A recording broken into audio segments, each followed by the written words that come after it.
Dengarkan kisah khabaran zaman masa kerajaan Nabi mulia, masa kerajaan Nabi Sulaiman yang mana hukuman bansigam dunia.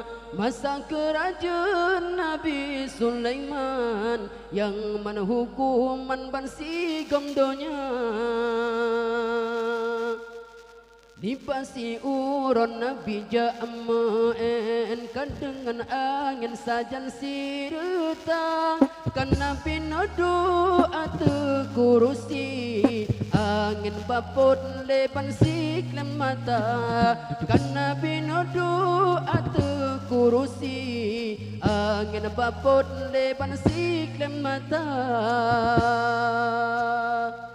Oh bansare trompa saboh tempat gemusyawarah genebo raja Nabi tanya paman hidup cincin tersare katem lonbo ke raja Nabi tanya paman hidup cincin tersare katem lonbo ke raja.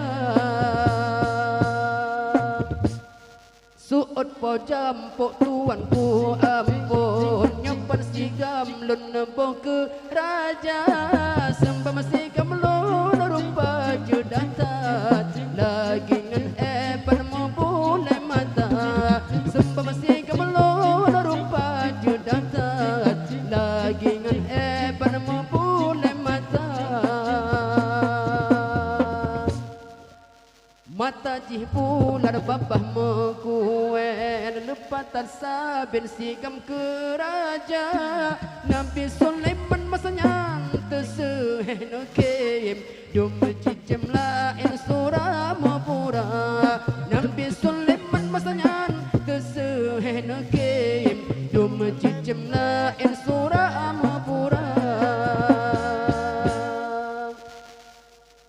Duma disuut burung kuto-oto menghajar jampuk bahlon ke raja sembam balonnya datang biasa lun peh canang perang malam jula sembam balonnya datang biasa lun peh canang perang malam jula.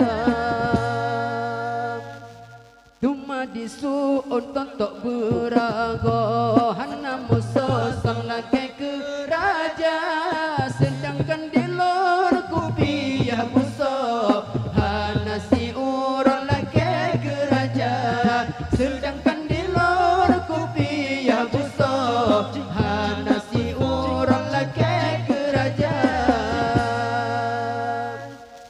Male ditatan di apa jampo tudum tumpu meblek mata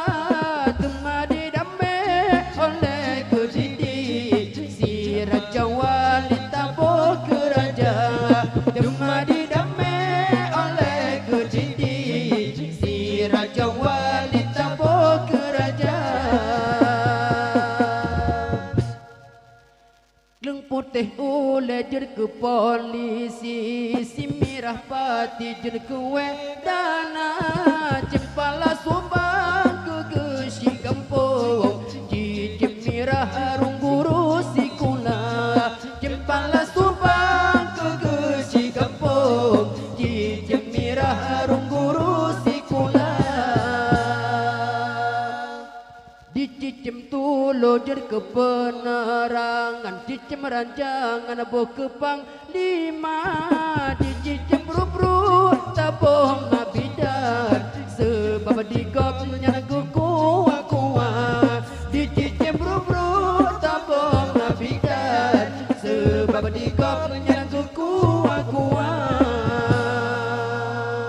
Allahu Allah Allahu Rahman